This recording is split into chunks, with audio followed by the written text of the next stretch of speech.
Halo semuanya, perkenalkan nama saya Priska Septiana Desela, mahasiswa dari Politeknik Negeri Sriwijaya.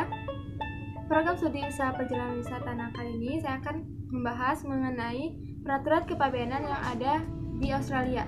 Tapi sebelumnya saya akan memberitahukan apa itu pengertian dari kepabeanan. Jadi, kepabeanan adalah segala sesuatu yang berhubungan dengan pengawasan terhadap lalu lintas barang yang masuk atau keluar daerah pabean serta pemungutan bea masuk dan juga bea keluar. Nah, lalu adapun peraturan yang ada di Australia, Dinas Bea Cukai dan Perlindungan Perbatasan Australia mengatur keamanan dan kesatuan perbatasan Australia. Departemen ini bekerja erat dengan badan internasional dan pemerintah lain, khususnya Polisi Federal Australia, Dinas Inspeksi dan Karantina Australia, Departemen Imigrasi dan Kewarganegaraan, serta Departemen Pertahanan untuk mendeteksi dan menghalangi pergerakan barang dan orang yang tidak sesuai hukum melintasi perbatasan. Dinas Inspeksi dan Karantina Australia, Australian Quarantine dan Inspection Service, mengatur pengendalian karantina di perbatasan Australia untuk meminimalkan resiko hama dan penyakit asing masuk ke negara ini. Undang-Undang Bea Cukai Australia melarang untuk membawa obat-obatan, steroid, senjata api, dan satwa yang dilindungi ke dalam wilayah Australia. Dan beberapa benda yang sifatnya umum seperti makanan segar atau makanan kemasan, buah-buahan, telur, daging, tumbuhan, biji-bijian, kulit, dan bulu juga dilarang. Dan untuk mata uang sendiri tidak ada batasan.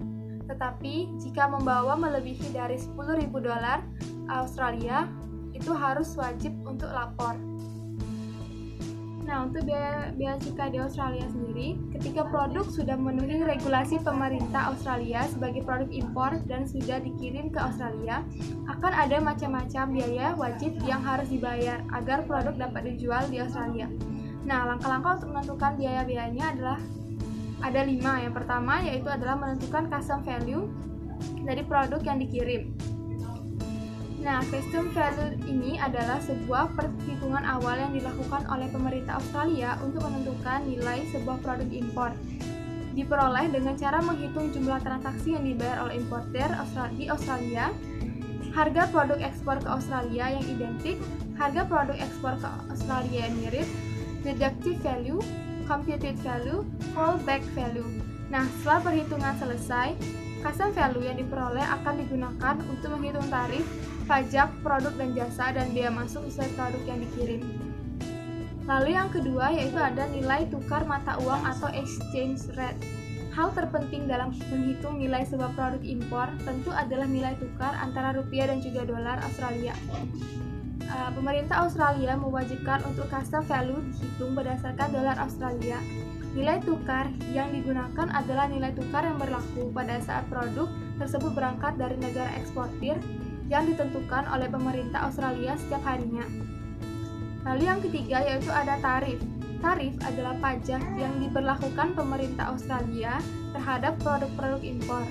Untuk proses impor antara Australia dan Indonesia, tarif terbaru berdasarkan jenis produk diatur dalam perjanjian ASEAN-Australia-New Zealand Free Trade Agreement.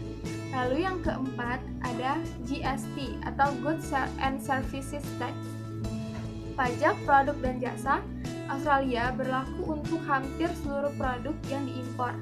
Penghitungan GST adalah 10% dari nilai dapat dipajakkan atau the value of taxable importation produk tersebut. Nilai yang dapat dipajakkan itu diperoleh dari penjumlahan custom value produk, bea masuk terkait produk, harga pengiriman produk ke Australia, asuransi pengiriman, dan untuk produk wine terdapat penambahan biaya lainnya. Pembayaran GST ini adalah secara langsung atau bersamaan dengan pembayaran bea masuk, kecuali perusahaan terdaftar pada sistem penundaan pembayaran GST. Dan perlu diketahui juga bahwa produk dapat bebas dari pembayaran GST saat masuk ke Australia apabila berada di bawah $1.000 Australia atau produk merupakan bawaan dari penumpang penerbangan internasional. Lalu yang terakhir, yang kelima, yaitu ada bea masuk lainnya.